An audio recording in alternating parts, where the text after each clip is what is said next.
Hey yo, hey yo, hey yo.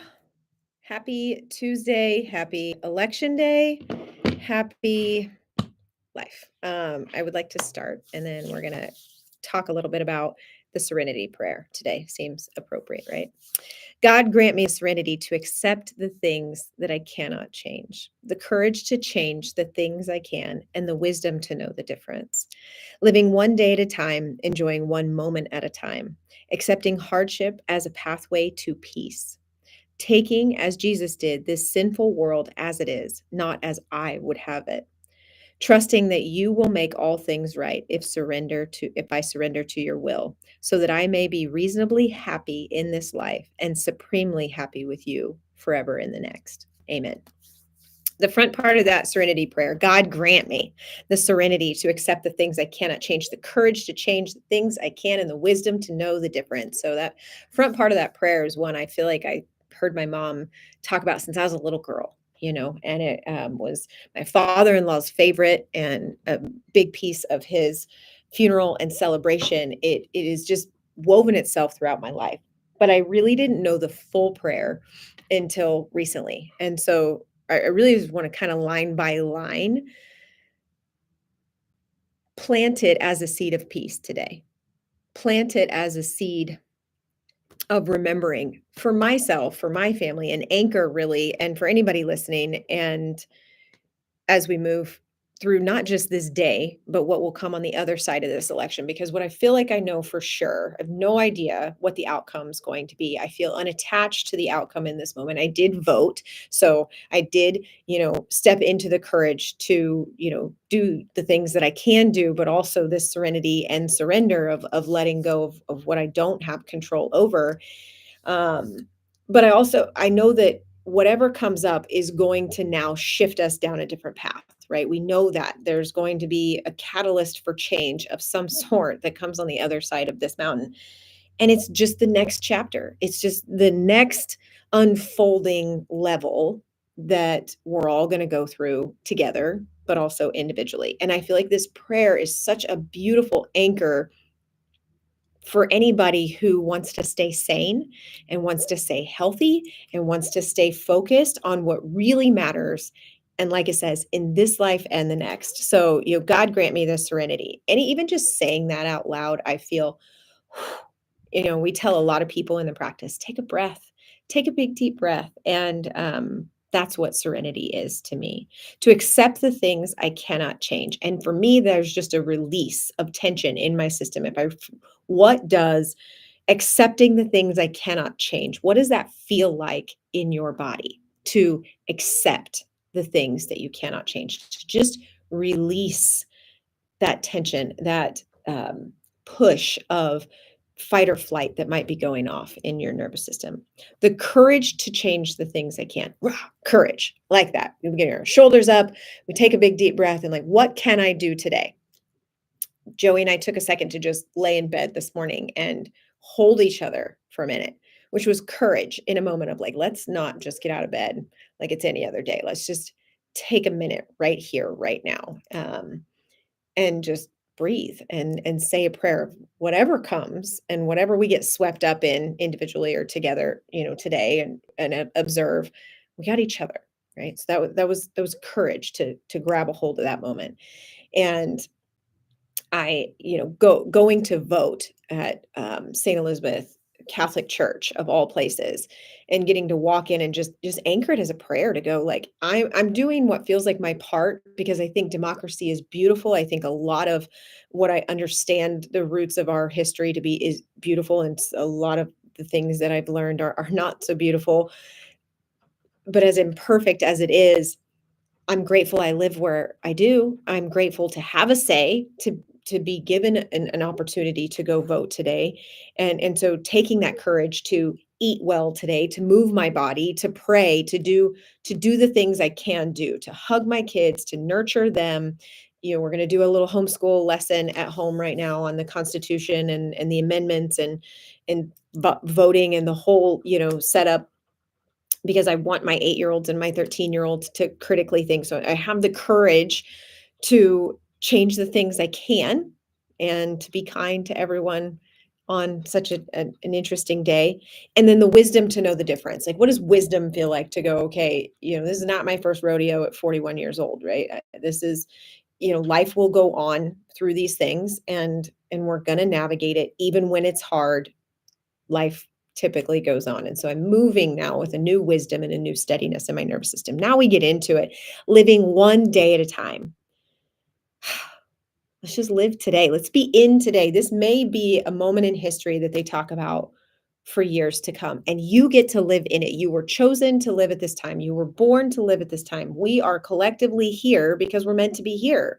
This is the next piece of the story, and we get to be a part of it. So let's live one day at a time. Let's enjoy one moment at a time. So when I'm, like I said, with my husband, when I'm with my kids, when I'm here at the lighthouse with my brother and my sister, just soaking up the gift of getting to be in practice with my brother and my sister and bringing Dr. Haley back. That's right. Big announcements in November.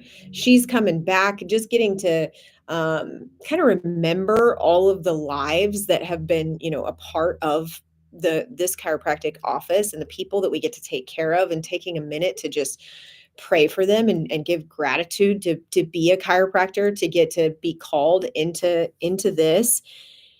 And then, just enjoy the moments of my life. And it's amazing how much peace we get when we get out of social media and we get out of the TV and we get out of worry of the future or attachments to anything in the past. And we're just in the moment. It's like, you can just, life's pretty good in this moment. I have a lot I could be grateful for.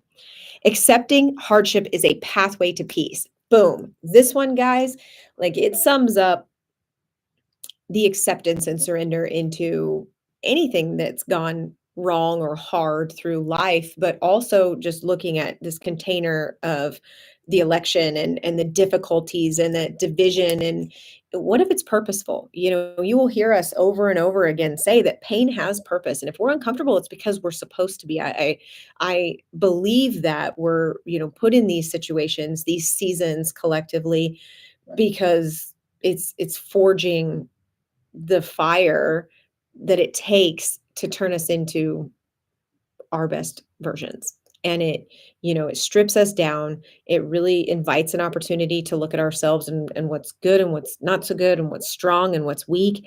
And and I believe these hardships that we face economically and politically and spiritually, and we look at all the talks about make America healthy again, and that are exposing the things in our foods, the things in the air and the water, and the sick systems in insurance and health. There's a lot of change happening on big levels right now, and it's uncomfortable. But it is a pathway to peace. Every line of this prayer feels like such a rebel declaration that, all right, we're in it, but it's leading us to a brighter day. It's just such a beautiful testament, I guess, to believe that no matter how uncomfortable we are, there's going to be purpose in it. Taking, as Jesus did, this sinful world as it is, not as I would have it. We see things not as they are, but as we are, right? We all have a different perception, which is why we all vote differently. There's a unique experience, and yet we're all one, right? Like, Jesus understood that. If you have not watched The Chosen, please consider watching that. Trade anything you think you could find on Netflix or Prime or Disney or Hulu. I guarantee you your time could not be better spent if you have not watched The Chosen. It's one of the best investments of my time that I've made.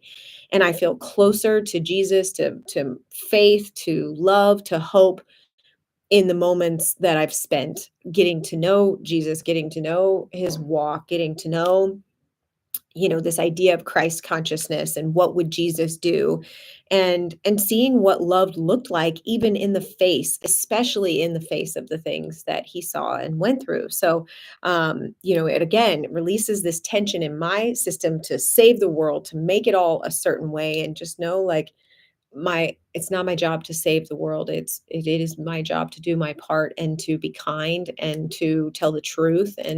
Um I can't control other people, and there just needs to be a letting go with that. Trust that you will make all things right if I surrender to your will. That's right. Like God's got our back in this so that I may be reasonably happy in this life. And I love that. I love sitting with that. I talk to my kids about that actually. I think we feel entitled to only live our best life and have good days, but that's not life. I think we are here to suffer and to thrive. I think we are here to experience both the yin and yang. When I look at, what I learned in my journey with Christianity and Catholicism, what I learned in acupuncture and traditional Chinese medicine, there's so much to be learned when we look at the ecosystem of yin and yang. And um, is reasonably happy is the center point between yin and yang. It's not too far at the top of a mountain and it's not too far down in the low of the valley. Reasonably happy. And I think gratitude is the secret key to that sweet spot that is like, I'm here in this moment in my life, and I'm happy and life is so good and I have so much to be grateful for. And I know there will be days when that's not true. And there will be days when it is ecstasy, right? And we get both, but I think the walk is gratitude in that line of just experiencing what it is to be human so that we can be supremely happy with you forever in the next. And that's where my faith is at. That's what God is to me. When we play an eternal life, then when things like sickness or death or you know the world collapsing or a crazy political season, it seems really small when I remember I'm going to be here, for a short blip on the radar in terms of humanity's experience here.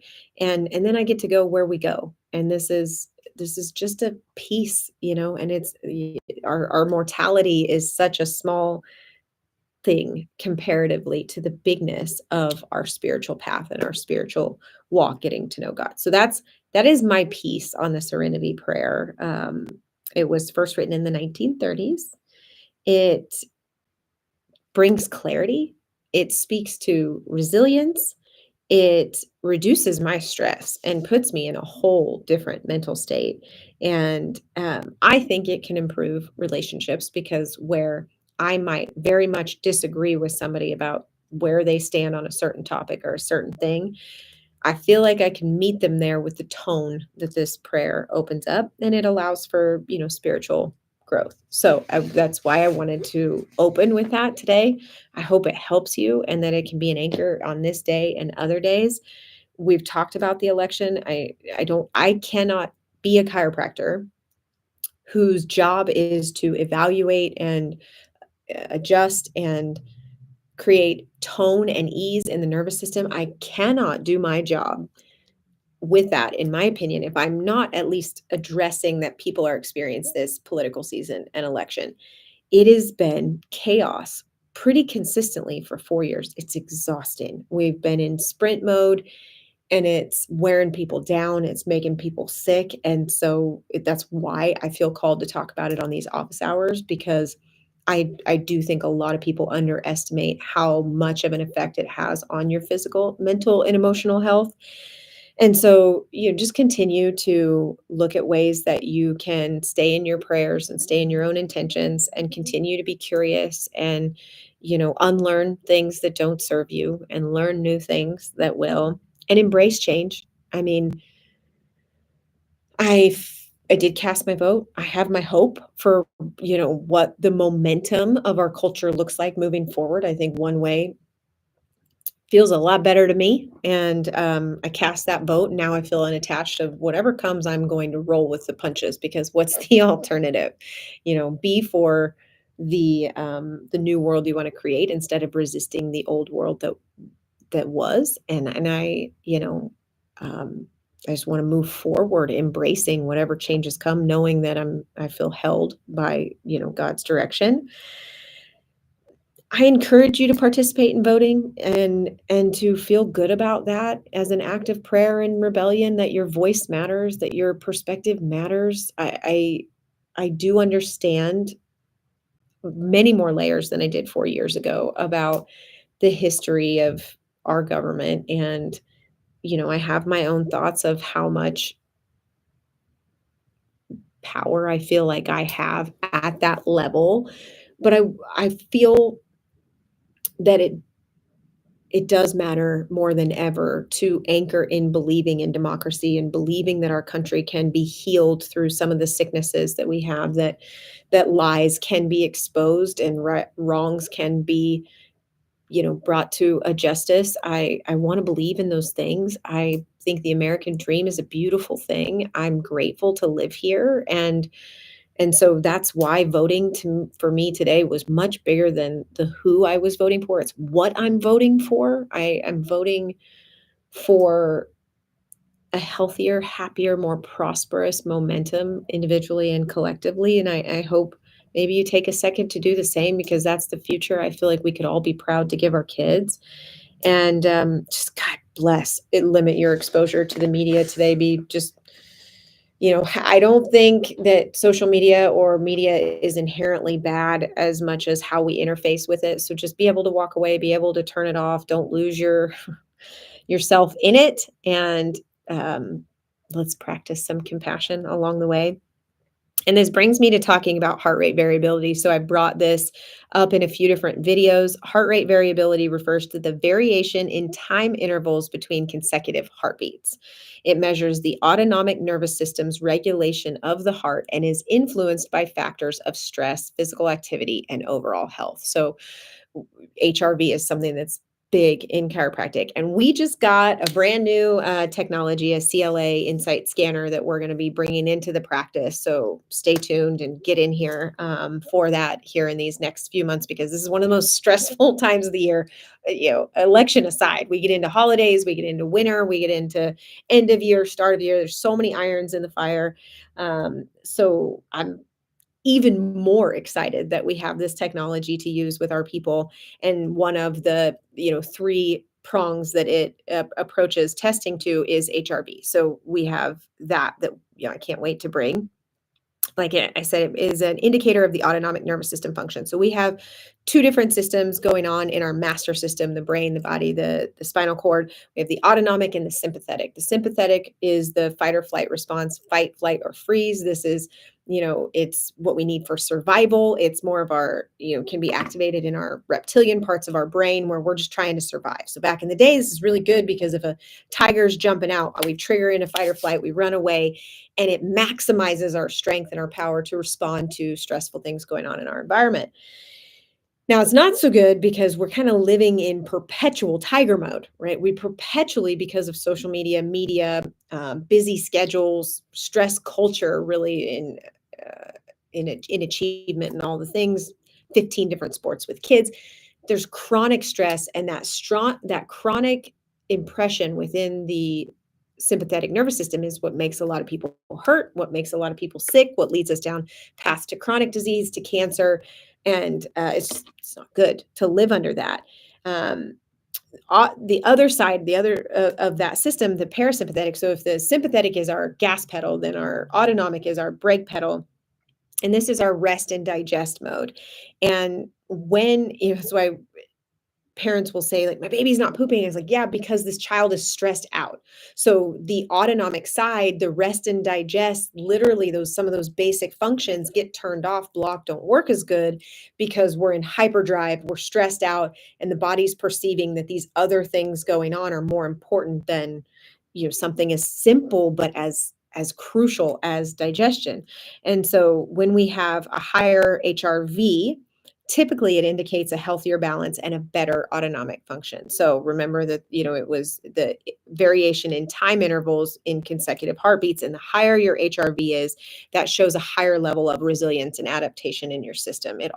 Low HRV is associated with increased stress and anxiety. So think about this. If all of us are walking around right now with a different HRV, and our ability to respond to stress is different, then you can see why we're all bumping into each other. Because if we're an overstressed society and our HRV is out of whack, we're not going to react. We're going to be in this like, bah, highly emotional, highly reactive state, we're not going to be able to manage stress as well. That's why one of the reasons why adjustments in chiropractic is so big.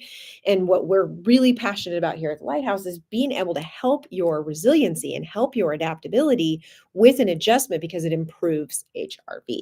Physical fitness is another way. This is why we're constantly talking about movement and getting out there, even if it's going for a walk, getting your heart up, because it's the training in your cardiovascular fitness helps your capacity to handle things and to manage stress and in better recovery and better um, just responses overall, mental and physical. It is linked to a number of metabolic issues. So this is when you see the books coming out by Casey Means, that good energy, and it's everybody's now starting to talk about this. This is a snowball effect that we're learning all these things about ourselves and going, oh, maybe it's the way we're living that's the problem. Maybe cancer isn't coming to get us and it's a bad guy that we need to wage war against. Maybe it's our lifestyle choices that we've made over time that are creating cancer. So instead of waging a war against it, maybe we need to prioritize making different choices and get our life on a different train track to create a different outcome. Side note and tangent. Sleep quality is also highly connected to HRV. Higher HRV during sleep indicates a more restorative sleep. And so, another reason why we want to tune your HRV is because it's going to help you rest better. I'll talk to people all the time and say, how are you sleeping? And not just how much sleep are you getting. When you wake up, do you feel rested? A lot of people will say no. It's like, no, I'm sleeping, but I'm not resting. That is linked to your HRV. So what are some things you can do? Regular exercise, we talked about it.